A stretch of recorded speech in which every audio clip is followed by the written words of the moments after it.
musical artists and bands fail than succeed, and very often it's nothing to do with the quality of their music. And when I say fail rather than succeed, I'm not even talking about becoming famous. I'm talking about making a worthwhile profit from their music, which is going to basically be a job for them. Now, over the years, I've worked with a number of musical artists, kind of small level, on the up, and seen what works and what doesn't. Even myself, when I was younger, I tried making my own music with some limited successes, but I also had a lot more failures, which is why you're not looking at a video by a famous celebrity right now. However, after that, I transferred into more working with the music industry, and boy, do you see a lot of the things that should be obvious, but you just don't think of them. See, we're going to talk about some of the various reasons why bands tend to fall into bad habits that mean that they don't make money. But, one of the big ones that we have to start with, and really the core of it, is where they're looking for the money to come from. So you can make money from music, but we've all heard the cliches, and you've probably seen even memes about this. Artists saying, oh, I went to play a gig, but, they say we're just going to pay you in good word of mouth and exposure. Someone will go out there and spend $3, $4, $5, using that as the benchmark currency for this, for a cup of coffee, but they won't spend that much to see me give them like an hour of entertainment with my music. Before we break down why all of this is really fundamentally flawed way of thinking and suggest some better ways of looking at it, I'm first of all going to give you an analogy. I want you to imagine you're in a really desperate situation. You've got no money, no access to money, and you desperately need food. You're hungry. Which for you would be the better strategy? Walking around, smiling, being nice to people and saying, excuse me, have you got any cash? Excuse me, have you got any cash? Walking around outside the station trying to get someone to give you money? Or calling a friend and saying, hey, I'm really sorry about this, but I just had a real rough time. Would you mind spotting me a little bit of cash? I need to get some food. You could get lucky walking around just begging from strangers to get some money. But if you called a good friend, not only would they probably give you the money, but I can imagine them saying something like, hey, are you all right? I mean, let me spot you some extra cash, just give you some money for the next few days or something like that. You've probably already gathered where this analogy is going, but let me follow it through nonetheless. The big problem is that artists want to basically get paid for what they're doing, but the market is oversaturated. Now, you might be an absolutely fantastic artist, but you have to ask yourself, how replaceable are you? If you don't play that gig at a music venue, are you really saying that venue can't find another band who could play? I mean, you might be really great, but is your reputation preceding you so much that the audiences are queuing up for you and selling out the tickets already?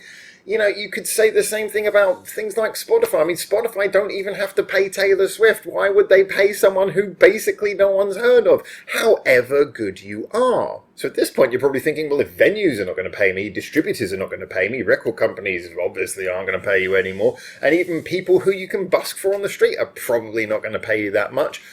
Who is going to pay me, and who is the friend in this analogy? Well, not to necessarily say that all of your fans have to be close personal friends, but the point is more that you need to build a relationship with them. Now, there's two phases to this. The first one is getting them to pay any attention to you at all. I'm not going to claim to have all the answers on this, because there's always people thinking of creative new ways of beating that particular algorithm all the time. However, what you can't do is just basically post a blog or post some of your songs and expect people to care. The truth is, you have to meet them on a common ground. Even people online who don't pay anything to see this content like YouTube, they still have an oversaturation of options. You need to find a common ground to meet them on where you can win them over.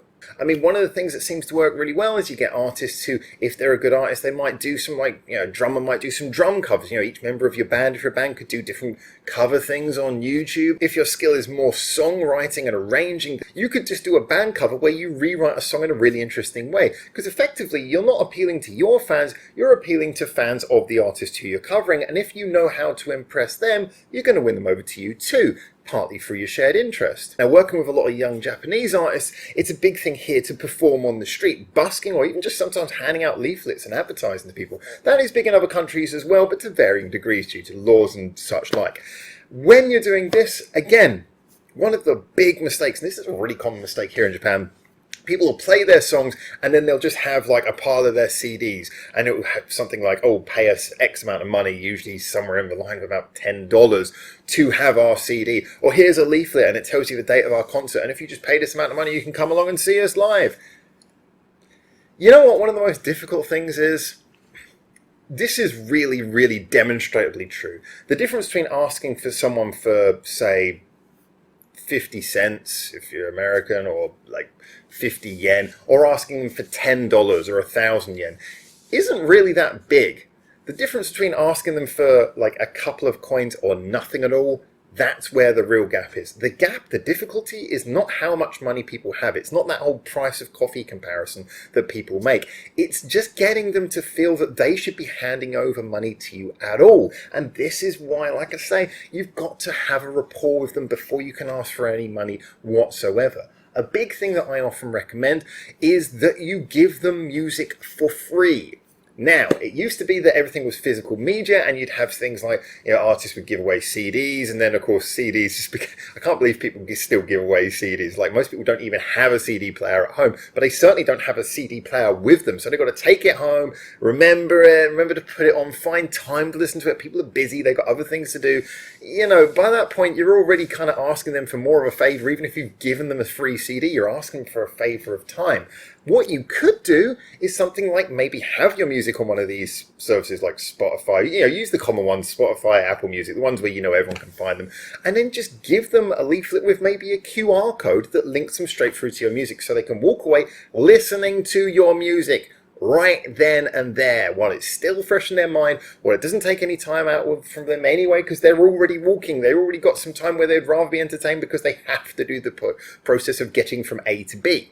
Time is money. Money is money. People already have their lives full. I know you know that, but you have to be thinking of that all the time when you're marketing to people. You can be as likable as you want when you're talking to them, but the minute they go, you're falling off exponentially in their attention. And another point of that, if you're going to put music for them to listen to, the first track they need to hear has to have a real intro where it grabs them.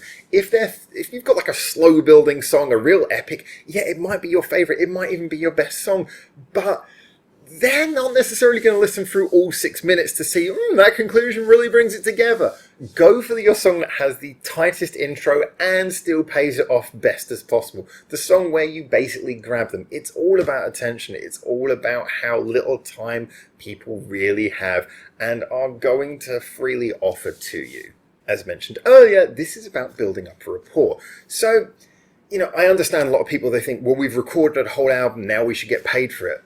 No, unfortunately, that's not how it works most of the time. You've got to record your album, which is going to cost you money, or record your songs. Then you've got to go through the whole process of marketing it, getting out on the street maybe, doing your content online, which is going to take your time, your money.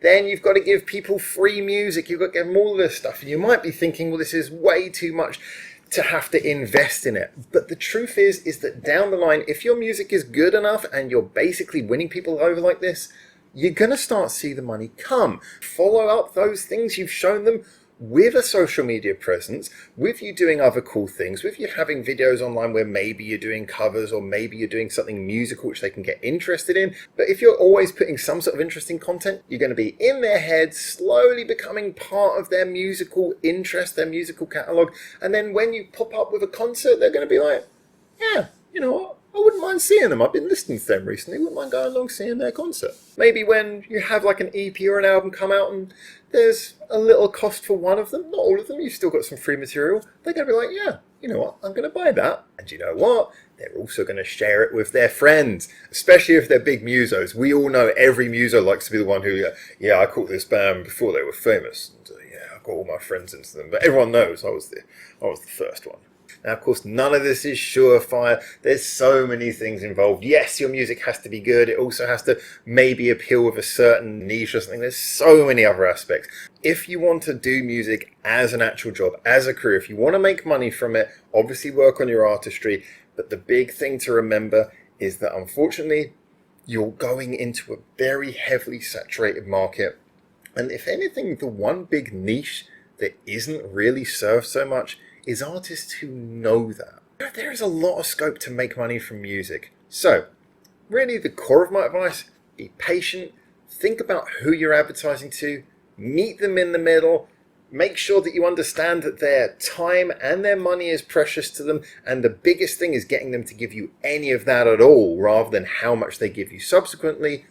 build the relationship with them, and then slowly add incentives, options for them to give money at the point where they'll be doing it because they want to be your supporter, because they want to be associated with you, because they feel like they're part of your family. It's not a get-rich-quick plan, but you know what? It's a plan for people who are serious. So, as always, if you've got some stories of some other cool ideas that have worked, I mean, again, there are other ways of approaching these things. I'm not the only person who's got advice on this. I'm sure there's other people who can bring in interesting ideas. Please do. However, I would say that this is some secure advice that so many artists could really benefit from taking advantage of. And I've seen so many artists fail by feeling that it wasn't right, feeling like, no, I've made the music, it's time, I should be paid for this. No, people are listening to me, they should be giving me money. You know what? Please don't be that person and you stand a much better chance. Anyway, those are my little bits of advice. As I say, get in the comments, and until I see you hopefully very soon in Japan for the next one of these, for now, ciao, ciao.